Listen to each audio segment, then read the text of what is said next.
Joining me now, Karen Finney. She's Hillary Clinton's senior communications advisor and spokesperson. Karen, thanks for joining us as always. Clinton yesterday on Meet the Press described the process of who's gone through the emails handed over to the State Department very differently from how she has described it in the past. Take a listen, and then we'll listen to how she's previously described the process. Okay.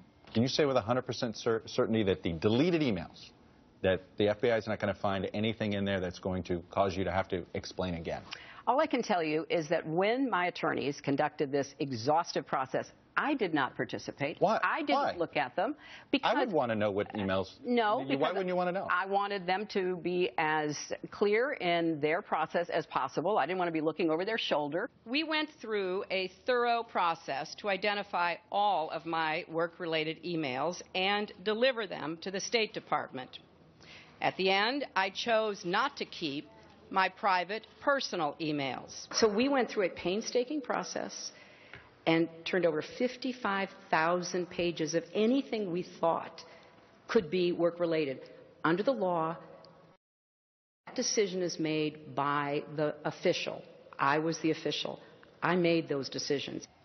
So in August, I made those decisions. In March, we went through a process.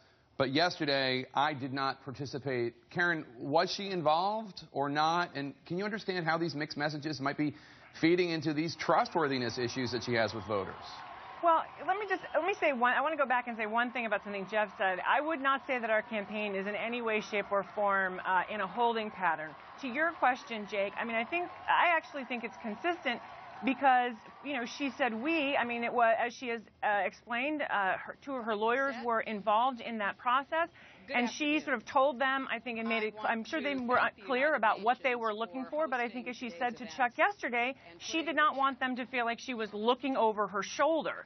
So in terms of the process, again, I think they were clear about what they were looking for. So much so, quite frankly, as she also has pointed out, the State Department is returning some like 1,200 emails that apparently were that were turned over, thinking they might in some way be business related, and yet the State Department found, you know what? No, those are personal. We're going to send those back to you. So I think with regard to the process, look, here's something, though, to this process, Jake.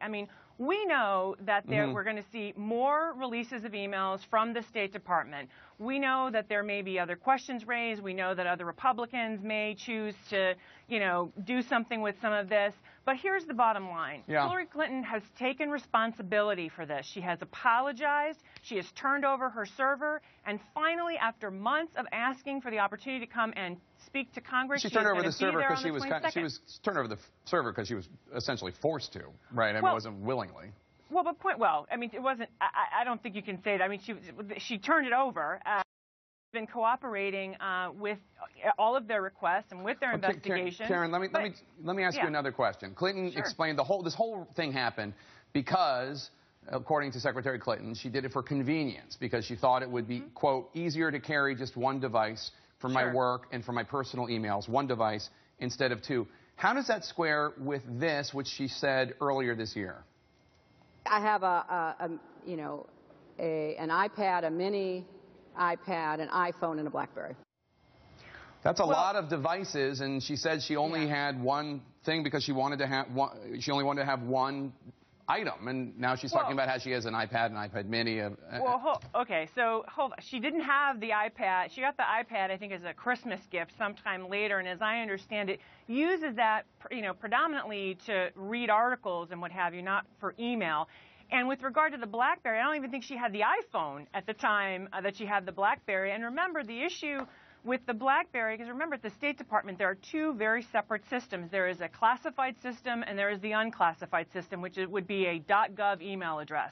And so what she's talking about is she used her personal email for the BlackBerry. But that is not the whole of all of her communications, because so much of her communications were done in this Karen, classified it's just a system. contradiction. She said she thought it'd be easier to carry one device, and here she is talking about carrying four devices. But somebody gives you an iPad, so she's saying, well, I have an iPad, and so she got an iPhone. It was all later, and the point being, at the time, she decided that having one device where she could, because she was going to be traveling, and like she said, Jake, come on, when she went into the State Department, as you will recall, we were facing some pretty big challenges, and I don't think she was as focused on what technology she would have. Like she said, can I just have one device? That would make it easier. I think having an iPad to read articles that somebody gives you as a Christmas present does not, doesn't create some sort of, mishap. All right. I appreciate your coming on. Karen Finney, thank you so much.